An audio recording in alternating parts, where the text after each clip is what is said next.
Shalom from Jerusalem. I'm Jonathan Essen, and this is TV7's Daily Update.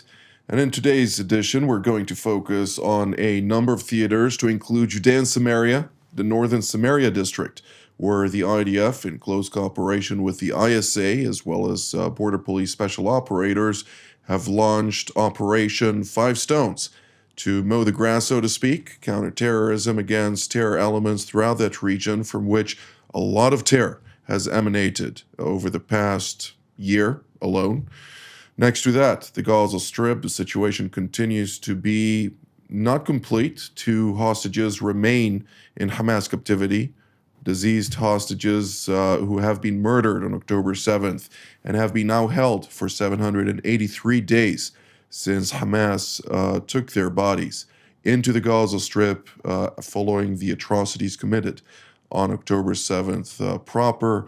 And the situation in Lebanon. The Israeli Air Force continues to enforce the terms and conditions of the ceasefire vigorously, and it seems like the situation is not slowing down and may indeed result into low intensity, or rather higher intensity warfare, not into the too distant future, if I may point out. But also, there was a leak of a audio recording from committee, the Foreign Affairs and Defense Committee in Israel's parliament, from Israeli Defense Minister Israel Katz, during the course of which he highlighted that negotiations between Jerusalem and Damascus are not going to bear fruit anytime soon, and that forces along the border are vastly accumulating in a posture with the intent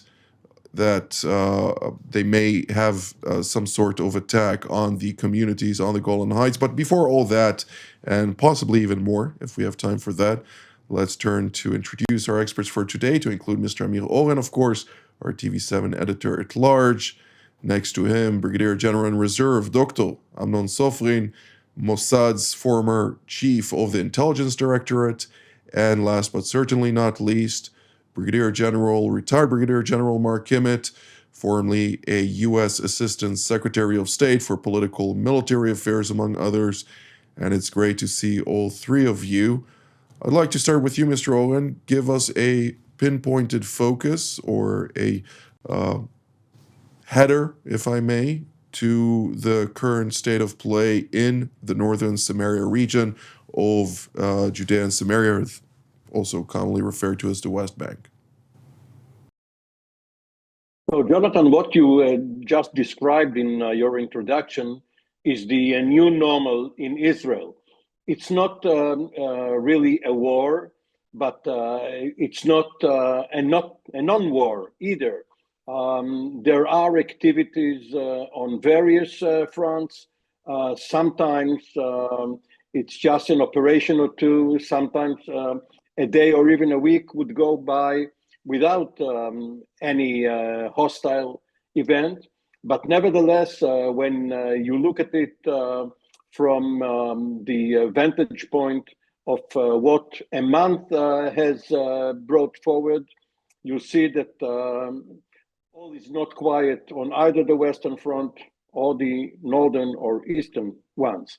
Now, in Judea and Samaria, incidents are very frequent. And it's hardly even reported anymore, unless there is such a divisional effort, the one you described, the Five Stones, where the Israeli Central Command and Judea and Samaria Division are concentrating on certain hotbeds of terrorism, trying to uproot them. As you said, Jenin and Nablus and various villages between them are the focus. Some of the kinetic action is from the air, by armed helicopters or other means. Some of it by formations, battalions and the like, and some of them by undercover operatives who manage to get into the very heart of the Palestinian cities and then find their targets. So you can look at it either way. One way is that terror is persistent, that it's been 23 years since Israel last undertook a major operation, a five-division operation, not the five stones, against Palestinian terror. And these are probably the offspring of those terrorists who were eliminated at the time. But the other way to look at it is that Israel also persists in fighting these terror cells. Thank you, Mr. Owen. I think it's also important to point out that I think it was in 2021 when, at the time, Yair Lapid was foreign minister and Bennett was prime minister. We had a series of terror attacks emanating out of Judea and Samaria, specifically the northern Samaria region. And that happened or coincided with an advanced effort by Israel's diplomatic corps with the support of the United States and the so-called members of the Abraham Accords plus Egypt to really advance the peace efforts on this framework, and with many reports indicating that the Saudis were not far from also joining the Abraham Accords at the time. At that time, Israel, in response to the uptick in terror activity, which was identified as backed and fueled by the Islamic Republic of Iran, launched Operation Wavebreaker, that was quite successful, very vigorous against terror cells, also particularly in the northern Samaria region. And this put so much pressure on the Islamist Hamas to the point that it claimed to have launched the so-called Operation Jerusalem Flood, or whatever they call it in the Arab Street, namely the attack that so vigorously and brutally harmed so many Israelis, 1,200 murdered on October 7th of 2023, and 4,800 injured, 251 kidnapped. That was as a result of. So it was indeed a sequence. Now, General Soflin, I'd like to ask you, you formerly also served as the IDF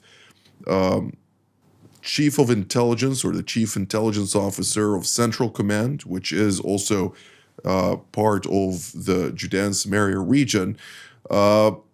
What can you tell us about the complexities of launching such an operation at a time when we know that the Iranians and other regional actors, not just the Iranians, are fueling much of those terror activities with their own interests at heart? Just before the Hamas in Gaza Strip launched the operation they call Al-Aqsa Flood, Ismail Haniyeh and Salah Al-Aruri, both of them, lucky us, are not with us today, met in Tehran with the Supreme Leader Khamenei. And he told them that Israel will be defeated from Judea and Samaria. And you have to focus on that area. And they fueled group of Hamas, group of Palestinian Islamic Jihad in Judea and Samaria, mainly in the northern area of Jenin and Tulkarem. And they actually implemented these attacks that you just mentioned a minute ago. Now, going back to the complexity, you know, when you look at Judea and Samaria, it's a very crowded area. The assessment is that about 1.5 million Palestinians are living in this neighborhood, which is quite small. Most of them are concentrated mainly in what we call the major cities, like Jenin and Nablus and Tulkarem and others as well on the southern part of this area. And many of them are living in villages. The villages are quite isolated. And if you focus on these 5 villages that the IDF is operating right now, we will find out that they're very close to the Jordan Valley, to the Israeli side of the Jordan Valley. That means they have access to get down to the Jordan Valley and to carry out attacks on our people living there and on our farmers living and operating or working in the fields and the other facilities as well. And this creates a lot of risk to the people living there, as well as people moving along the Judean Samaria roads.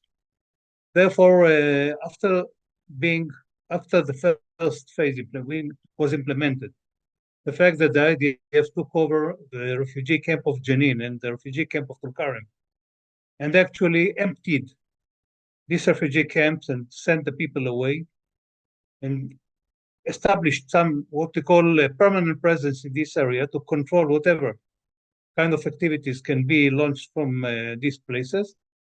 Now it's time to take care of these 5 villages that are what we call some igniting a lot of terrorism and a lot of activities. And we know that they're rearming and they get a lot of munition and weapon systems coming out from the Jordanian side of the Jordan Valley. Just this week, just 2 days ago, was a UAV or some small drone was intercepted coming out from the eastern side, meaning from the Jordanian side, to the Israeli side and trying to land with a lot of weapon systems.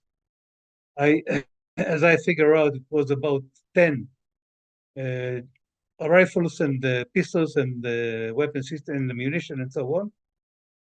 And this is only one case that we succeeded in blocking, and we don't know how many cases have succeeded getting in and fueling these people that are now living in these villages or operating from these villages, and the IDF is now trying to take control of these villages as well. Thank you, General Sofrin. General Kimmett, I'd like to zoom out a little bit, since the smuggling issue of munitions and other type of illicit materials coming through Jordan, where we all know that the Mhabarat, the intelligence agency there, is quite vigorous and knows full well what is happening in its own backyard. Most of that, if not all, emanates out of Iraq. We believe that, at least from what I know, Hashd-e-Shabi, or the Popular Mobilization Forces, are very active in making the transfer of those munitions and other materials through Jordan into the Judea and Samaria region.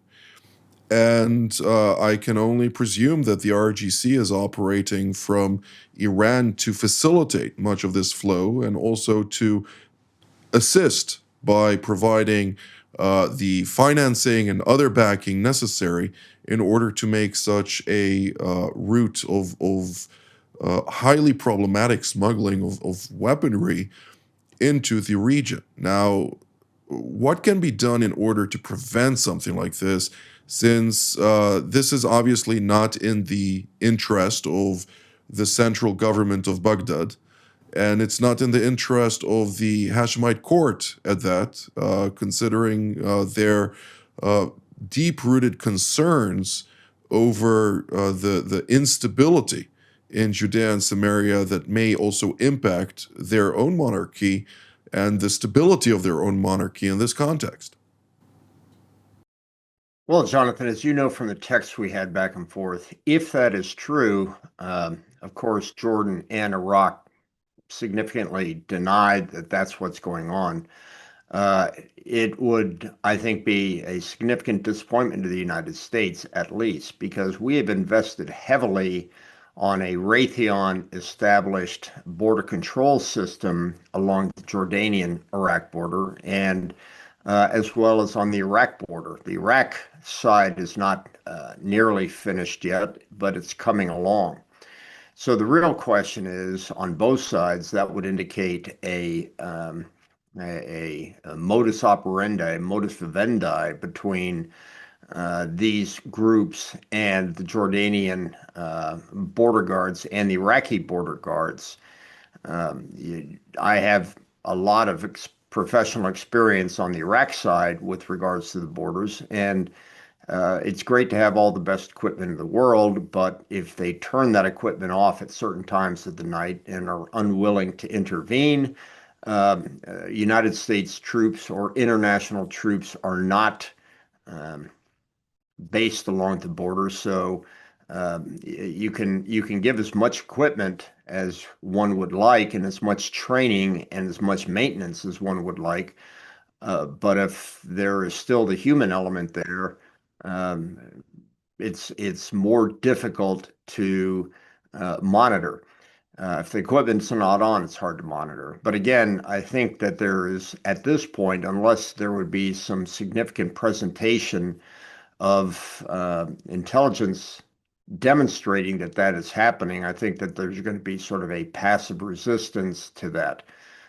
As a matter of note, I did the same thing personally with Bashar al-Assad in 2004, laid out the border situation and the fact that his country was being used as a rat line from the Damascus airport into Iraq for groups that were going into Iraq at that time and killing Americans. So it's not unprecedented. As you can imagine, Bashar al-Assad not only reviewed the intelligence, but said it was fake. But I'm not sure. We've been to Moscow recently to ask him about how fake it was. Well, I'm pretty sure he was fully in cahoots with the whole operation, as we know in retrospect to the vast smuggling operations that he himself ran. Yeah, just sort of a funny aside, I would tell you that when told that this was happening and that one day the snake would turn its head on you, his response was, "I will handle them the way my father handled them at Hama," and that is not what happened. Indeed. Well, they ended up handling him. But General Sofrin, as the former chief of intelligence of Mossad, naturally, those smuggling routes are a big issue, but they're not only to Judea and Samaria. They also include various penetrations from the Iraqi side through Syria, through even southern Turkey into Lebanon in a concerted and concentrated effort by the Islamic Republic of Iran and its various arms to rearm its proxy in Lebanon, Hezbollah, to which Israel does not stand idly by. What can you tell us about that? And why does Israel, or maybe it already has, but wouldn't it be beneficial, if I may, for Israel to share this intelligence with the United States and to ensure that those issues are dealt with vigorously? Let me tell you as follows. I believe that the smuggling going on from the northern part of Lebanon, which meaning actually the border between Lebanon and Israel, and sorry, and then the Syria, is quite a small amount. Due to the fact that they have difficulty, I mean the Iranians, they have difficulty to get into Syria and they have difficulty to get from Syria to Lebanon. Even though I believe that some of the what we call the border guards of the Syrians are being bribed, and they allow some weapon systems to get in. But mainly, the Hezbollah now is investing a lot of efforts in rebuilding its capability by its own production capabilities, meaning they produce today missiles and they produce UAV, which is the most important for them. They don't really think about defending themselves, but they think about being able to attack Israel or to engage Israel with long-range missiles, and they have about 1/4 left of what used to be the arsenal before the war broke out. And they renew now they resupply themselves with more accurate missiles. And on the other hand, they have a lot of UAVs that they produce right now, attacking UAV, kamikaze UAVs, I mean, that will be able to be launched and to attack Israel if needed. On the other hand, they try to make a lot of efforts, I mean, the Iranians, to smuggle more weapon systems to Lebanon. They try to do that from what we call the land corridor or the borderline between Syria and Lebanon. But this is relatively a small amount compared to what used to be before the war broke out or before the Iranian regime of Bashar al-Assad broke down or fell down. On the other hand, they try to do it via the sea and we block it, and via the air we block it. But all our attempts the Americans told us that during the last year, the Iranians supplied or supported Hezbollah with $1 billion.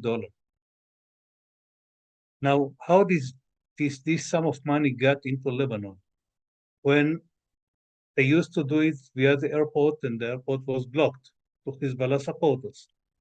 What other ways do they have to deliver money to Lebanon? It is remaining what we call a question mark, and they're making a lot of efforts to support Hezbollah. Hezbollah is not aiming to give up. He's not waving the white flag. He's preparing himself to fight on and to be ready if and when Israel is going to try to engage them, to be able to hit Israel back. I will point out that the multinational corporation, the French multinational corporation, owned by a dual Lebanese-French national, which won the tender for operating the Latakia port and has been also extended under the current regime, has been fined a couple of times already by the U.S. Treasury and has been found guilty of smuggling munitions through its own vessels earmarked for Hezbollah in Lebanon. So this is something that also need to be taken into account. There are routes coming out of Libya, coming out of areas such as Sudan and Somalia and elsewhere, from which many of those vessels emanate laden with munitions earmarked for Hezbollah. The port of Lebanon, or the ports and transport authorities of Lebanon, are still under Hezbollah control. So that is also to be taken into consideration. Now we have roughly 4.5 minutes left, and I'd like to hear each and every one of you.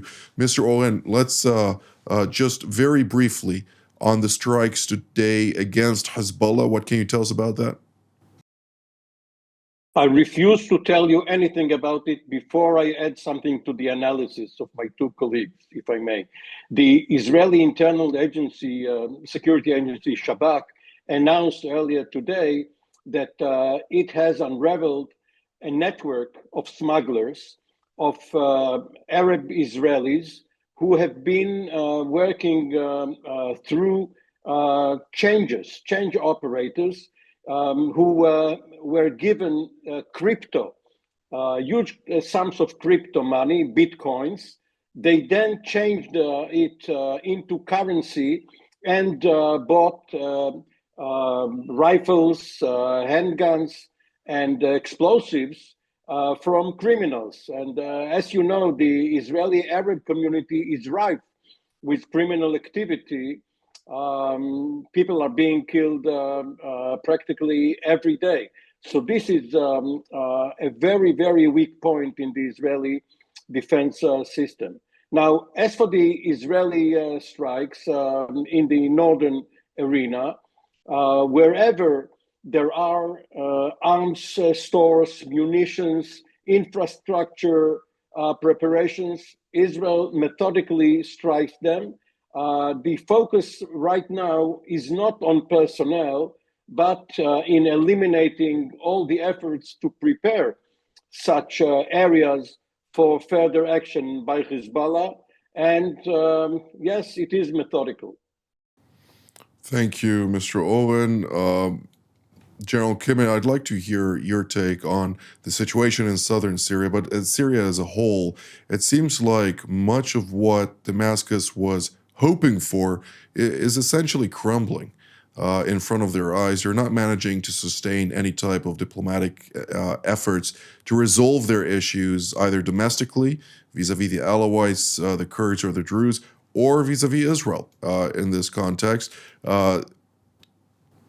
Disclaimer, that's not entirely the failures. They are succeeding to deepen their relations with China and Russia at the expense of the United States, naturally. What are we to take out of that? First of all, speaking of disclaimers, my analysis on the smuggling routes and the smuggling activity, I don't have any direct classified access. So there may be a lot of intel exchange between Iraq and the United States and other intel agencies. I just want to make that clear that I'm not part of that intel feed. Look, Jonathan, this is something that you and I have been concerned about for a long time inside of Syria, ever since last December with the first American outreaches. The Americans have always said, we're going to judge you by your behavior, not by your words. Let's hope this is a temporary situation that you properly described, and that the U.S. will double down on its efforts to try to, number one, be the ally of first choice for the Syrians, and number two, which would mean for American interests to try to be a little more than just Damascus focused and worry about this cross of troubles that Damascus has in the north with the Kurds, in the west with the Alawites, in the south with you and the Druze, and even its own ISIS elements to the east. Thank you, General Kimmett. General Sofrin, closing sentence from you. I think that we have to look at what happens in Gaza Strip. These are disagreements between Israel and between what we call the mediator countries regarding where the ISF is going to be deployed. We claim that they are going to be deployed west from the yellow line that we are deployed along it, and they claim that we have to go back and the whole area will be filled with the ISF. And this is not advancing right now. There are debates, there are arguments, and the Hamas, of course, is taking advantage of the situation and rebuilding its capacity and controlling the area, and don't intend to be dismantled by anyone. Well, this is all the time that we have for today. I'd like to thank General Sofrin, General Kimmett, and Mr. Oren for all of your insights today. I'd like to thank all of you at home as well, and to wish all of our dear friends in the United States as well as around the world a happy Thanksgiving. There's much to be thankful for. And until our next edition from here in Jerusalem, Shalom.